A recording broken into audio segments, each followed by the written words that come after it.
through. For a moment I only thought he looked familiar. Then I looked closer. It was him. The same dark hair, narrow face, black hoodie with the hood up, even the same headphones sitting over his ears. And he was still a teenager. Not in the way someone can look surprisingly young after 12 years. He looked exactly the same. I felt the hairs rise along my arms. The teenager walked down the aisle without looking at anyone, moving with the same absent-minded rhythm I remembered from 12 years ago. He stopped in the middle of the carriage and sat down beside a man who was scrolling through his phone. Then, like something following a script, the man's expression changed. His eyes widened and the color drained from his face as he stared at the teenager like he'd seen something that shouldn't exist. I watched him scramble to his feet and press himself against the doors in exactly the same way he did the last time I saw him. Then he threw himself through them and stumbled onto the platform when they opened. I couldn't believe what I'd just seen. This exact thing.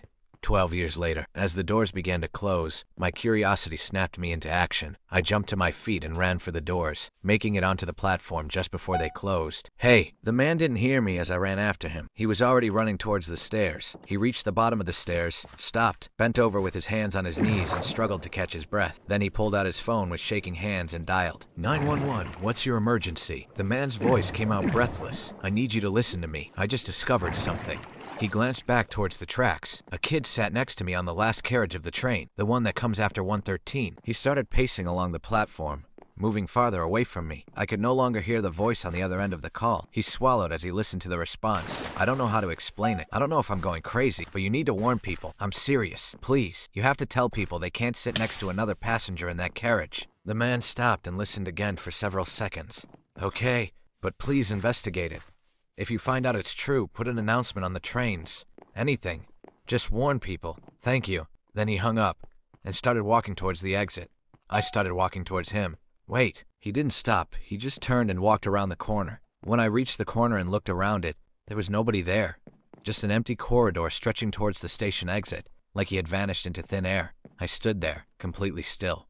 And that's when I understood. The announcement hadn't been on the train 12 years ago. It was only there now.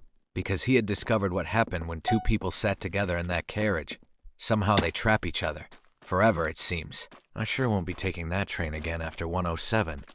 But yesterday, I went back to the station, needing to prove to myself that I hadn't imagined any of it. At exactly 1:13, the train arrived. I watched from the platform through the windows as the doors opened. There were only a few passengers inside. And there he was, the man scrolling through his phone.